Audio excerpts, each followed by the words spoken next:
नमस्ते दोस्तों, मैं डॉक्टर विपुल भट्टर आप सभी का फिर से एक बार स्वागत करता हूँ मेरे YouTube चैनल पे। आज हम बात करेंगे हाइपोथायराइडिज्म की।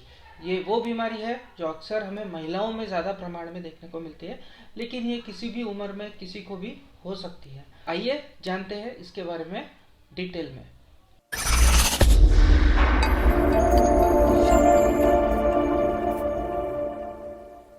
थायराइड ये हमारे गले के पास में एक तितली नुमा ग्रंथि होती है जो T3 T4 हार्मोन्स को सिक्रेट करती है।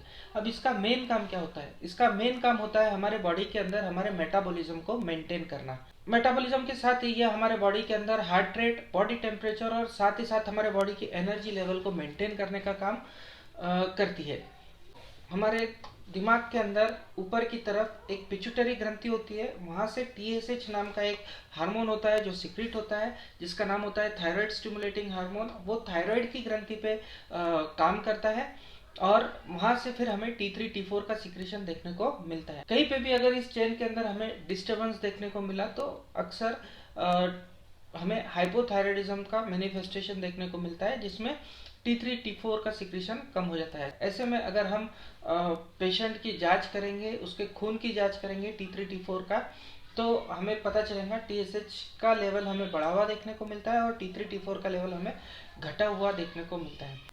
कुछ केसेस के अंदर हमें TSH का लेवल बढ़ा हुआ देखने को मिलता है और T3 T4 का लेवल हमें सामान्य तौर पे नॉर्मल लेवल के अंदर देखने को मिलता है। ये इसलिए होता है क्योंकि ये केसेस सब क्लिनिकल होती है।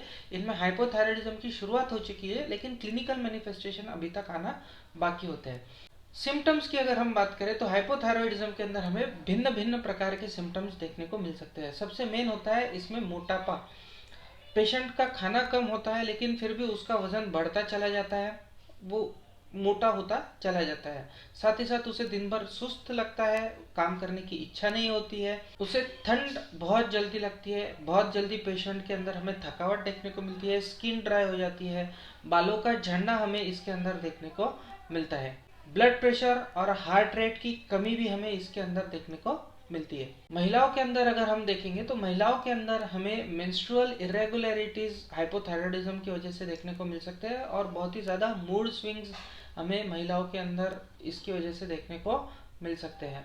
साथ ही साथ कुछ केसेस के अंदर हाइपोथायराइडिज्म की वजह से हमें इनफर्टिलिटी या वंध्यत्व की शिकायत भी देखने को मिलती है। इसी के साथ कुछ अन्य सिम्टम्स जैसे कि कॉन्स्टिपेशन और डिप्रेशन जैसे और कई तरह के सिम्टम्स भी हमें हाइपोथायराइडिज्म के अंदर देखने को मिल सकते हैं। आइए हम जानेंगे होम्योपैथी में हाइपोथायराइडिज्म के लिए ऐसी कौन सी दवाइयाँ हैं जो काफ़ी कारगर है और जिनके काफ़ी अच्छे रिजल्ट्स हमें देखने को मिलते हैं। सबसे पहली दवा है Calcarea carb. Calcarea carb usually fair patient के अंदर हमें देखने को मिलता है। पेशेंट के अंदर हमें मोटापा ज़्यादातर बढ़ा हुआ देखने को मिलता है। काफ़ी शालीन किस्म के पेशेंट होते हैं, शाय होते हैं, थोड़े सुस्त होते हैं, काम करने की बहुत ज़्यादा फुर्ती इन लोगों के अंदर नहीं मिलती है, देखने को नहीं मिलती है, जो कि टिपिकली हमें हाइपोथायराइडिज्म के केसेस में ये सभी सिम्टम्स देखने को मिलते हैं। इसका डायल्यूशन आप ले सकते हैं 4-4 बूंद सुबह शाम 30 पोटेंसी में 1 से 1.5 महीने तक। दूसरी रेमेडी है ब्रोमियम। ब्रोमियम एक इम्पॉर्टेंट रेमेडी है हाइपोथायराइडिज्म के लिए। काफ़ी पेशेंट्स के अंदर ब्रोमियम से हमें काफ़ी अच्छे रिजल्ट देखने को मिले हैं। ब्रोमियम के अंदर पेशेंट थोड़ा हॉट होता है, जैसा कि हमने सामान्यतः देखा कि हाइपोथायराइडिज्म के अंदर पेशेंट को ठंडी सर नहीं होती है, उसके अंदर चिलीनेस होता है। लेकिन अगर कुछ रेयर केसेस में हमें ऐसे पेशेंट भी देखने को मिलते हैं जिनको गर्मी सहन नहीं होती है, वो बहुत ज़्यादा हॉट फील करते हैं। ऐसे पेशेंट के अंदर हमें ब्रोमियम काफ़ी अच्छे रिजल्ट्स ब्रोमियम के देखने को मिलते हैं। ब्रोमियम का 30 पोटेंसी के अंदर हमें 2-2 बूंद दिन में 3 बार सुबह दोपहर शाम 1.5 से 2 महीने तक के सेवन करके आगे के सिम्टम्स देखना चाहिए। तीसरी रेमेडी है बराइटा कार्ब। बराइटा कार्ब एक बहुत ही अच्छी रेमेडी है जो हमारे बॉडी की पूरी ग्रंथियों के ऊपर जिसका एक्शन हमें देखने को मिलता है। बराइटा कार्ब खासकर हमें छोटे बच्चों से लेके बूढ़ों के अंदर यूज देखने को मिलता है, यानी एक्सट्रीम्स ऑफ लाइफ बच्चों के अंदर और बूढ़ों के अंदर इसके एक्शन हमें खासकर देखने को मिलते हैं। और टिपिकली ये जो पेशेंट होते हैं ये काफ़ी शाय होते हैं, बात करने में थोड़ी इन्हें झिझक होती है, इन्हें गुस्सा भी अगर आता है तो ये एक्सप्रेस नहीं कर पाते हैं, दबा के रखते हैं और बहुत ही शाय किस्म के ये पेशेंट्स हमें देखने को मिलते हैं। थोड़े सुस्त होते हैं और बहुत ज़्यादा चतुर नहीं होते हैं। थर्मली अगर हम बात करेंगे तो पेशेंट चिली होता है। बराटा कार्ब का सेवन हम 3x फ्रैचुरेशन के अंदर टैबलेट फॉर्म में सुबह दोपहर शाम 1 से 1.5 महीने तक के देके आगे के प्रोग्रेस जांचते हैं। इसके अलावा अगली रेमेडी जो इसके अंदर हम दे सकते हैं वो है थायरॉयडिनम। थायरॉयडिनम एक सार्कोड है जो कि थायराइड ग्रंथि से ही बना के हम होम्योपैथिकली यूज़ करते हैं। बहुत ही अच्छी रेमेडी है हाइपोथायरॉयडिज्म। साथ ही साथ कुछ केसेस के अंदर हमें हाइपरथायरॉयडिज्म भी इस दवा से ठीक होता हुआ देखने को मिलता है। पेशेंट के अंदर हमें उदासी देखने को मिलती है, बहुत ही मिलनकोलिक पेशेंट फील करता है, सैडनेस उसके अंदर हमें देखने को मिलती है।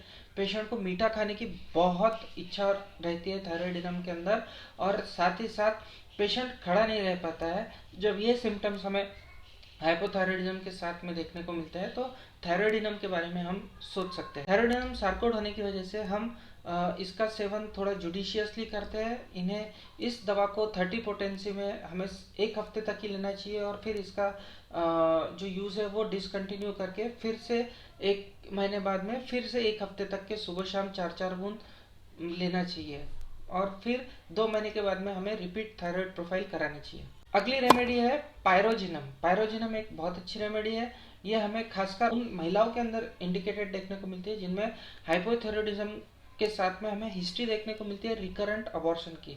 महिला ने बार बार अगर अबॉर्शन कराया है और फिर जाकर अगर उसे हाइपोथायरॉयडिज्म हुआ है तो हम पायरोजिनम के बारे में सोच सकते हैं। पायरोजिनम के पेशेंट के अंदर हमें इसके अलावा बहुत ज़्यादा ऑफेंसिवनेस बॉडी के अंदर देखने को मिलेंगे। उसके पसीने से और उसके बाकी के बॉडीली डिस्चार्जेस से हमें काफ़ी ऑफेंसिवनेस देखने को मिलती है, काफ़ी स्मेल हमें उनके डिस्चार्जेस में देखने को मिलती है। पायरोजिनम नोजोड है और इसका भी इस्तेमाल हमें जुडिशियसली करना होता है। 1 वीक डोज हमें रिपीट करना चाहिए, यानी पायरोजिनम 1 ml सुबह शाम 4-4 बूंद लीजिए 2 बार हफ्ते में, और फिर से अगले हफ्ते में उसे रिपीट कर दीजिए। 2 से 3 डोजेज ही हमें हफ्ते में लेना है। ये बात हमें पायरोजिनम के केस में ध्यान में रखनी है। इम्पोर्टेंट चीज़ इन दवाइयों के बारे में ये है कि ये दवाइयों का मिक्सचर करके कभी भी ना लें।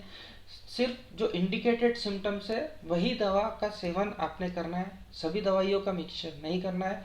अगर आपको कोई डिफ़िकल्टी जाती है तो आप पास के किसी होम्योपैथिक डॉक्टर की सलाह से ही इस दवा को लीजिए। हाइपोथायरॉयडिज्म का जो प्रोग्रेस है वो गिनने के लिए हमें ब्लड टेस्ट रिपीटेडली 1 से 1.5 से 2 महीने के अंदर कराना काफ़ी इंपॉर्टेंट होता है। कई बार अगर दवाई काम कर जाती है होम्योपैथी की तो हमें एलोपैथी की दवा का डोज टेपर करना होता है।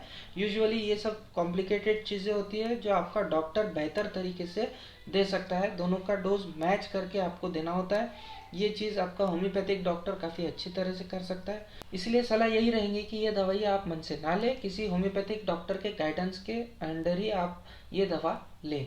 आशा करता हूँ ये वीडियो आपको पसंद आया होगा। Please do like, subscribe, comment and share my video.